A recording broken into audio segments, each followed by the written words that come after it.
there, I hope this finds you well. My name is Tim Burns and I'm the youth officer for the diocese. So I've decided to create a series of weekly reflections on the Sermon on the Mount found in Matthew's Gospel. I've also decided to call it Reflections from the Woodpile, pretty much because here I am stuck in the woodpile because my wife and my son have taken over the house.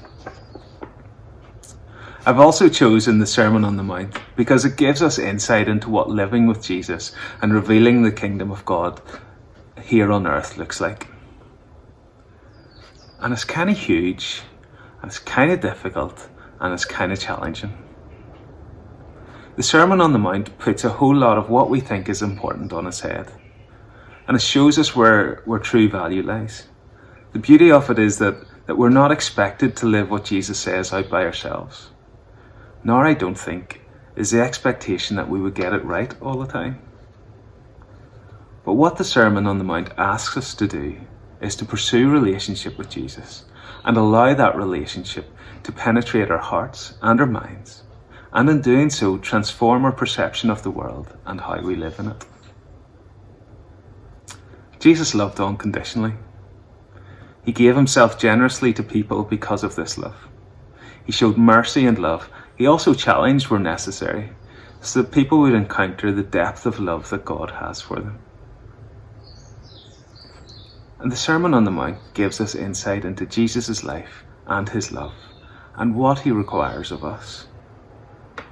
And as we read the Sermon on the Mount found in Matthew chapter 5, the first thing we encounter is the Beatitudes.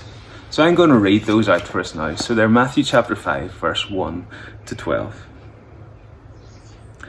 Seeing the crowds, Jesus went up on the mountain, and when he sat down, his disciples came to him. And he opened his mouth and taught them, saying, Blessed are the poor in spirit, for theirs is the kingdom of heaven. Blessed are those who mourn, for they shall be comforted. Blessed are the meek, for they shall inherit the earth. Blessed are those who hunger and thirst for righteousness, for they shall be satisfied. Blessed are the merciful, for they shall receive mercy. Blessed are the pure in heart, for they shall see God. Blessed are the peacemakers, for they shall be called sons of God. And blessed are those who are persecuted for righteousness' sake, for theirs is the kingdom of heaven. And blessed are you when others revile you and persecute you and utter all kinds of evil against you falsely on my account. Rejoice and be glad, for your reward is great in heaven. For so they persecuted the prophets who were before you. Maybe you've heard those Beatitudes before, or maybe that's the first time that you've heard them. I love the Beatitudes, but maybe you've noticed there as I read them, or as you read along, they're confusing and they're definitely challenging. But first, what does Beatitude even mean? Well, it simply means declaration of blessing. And when I think of that, I think of the hashtag blessed thing that people use. And when that's used, it generally means something that people have. So hashtag blessed, I got a new bike. Hashtag blessed, here's my boyfriend, here's my girlfriend. Hashtag blessed, I got to McDonald's. Stuff like that. But when we read the Beatitudes, what Jesus declares as blessings are nothing like that. They let us see what the upside down kingdom of God is, and what is of true value and blessing in that. And they start with this. Blessed are the poor in spirit, and blessed are those who mourn. None of that sounds very blessed.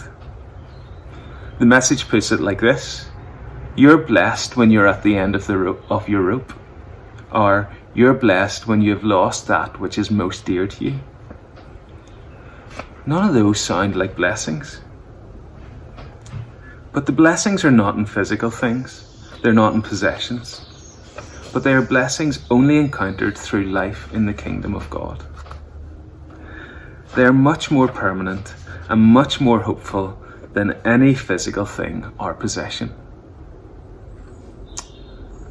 If I was to reword the Beatitudes, they would probably read something like this. Blessed are you when you realize you've got nothing without God, because as you realize your weakness, you discover God's strength. Blessed are you when you're truly heartbroken, because there you discover God with you in the heartbreak. Blessed are you when you realize that you're entirely accepted as you are, warts and all, by God, because there you discover true life, something that can't be bought. Blessed are you when you desire God above all else, because that is where you find fulfillment and life. Blessed are you when you show generous love to a world in desperate need, because that is where you discover the unending generosity of God. Blessed are you when you welcome God into the dark parts of your heart, those bits you don't want anyone to see, because there you will find his perfect love, casting out all fear and anxiety.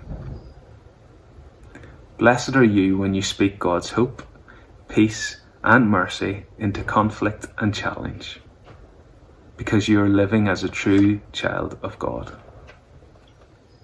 And blessed are you when you live all of this out and are persecuted for it, because there you will discover more of the generosity, the fullness and love of God. They're still difficult and challenging, and they still turn life upside down. But you know what? They sound full of life as well. The Beatitudes ask us to die to what we think is valuable and encounter what is truly of worth. The expansive generosity of a God who loves us so much that he would die for us. This is challenging. I find this challenging. I place so much worth on what I have and how I'm perceived. But the Beatitudes ask me, they ask us, to delve into a relationship with God, to discover that real value and worth only comes from life with him. And they ask us to look to live with him above all else.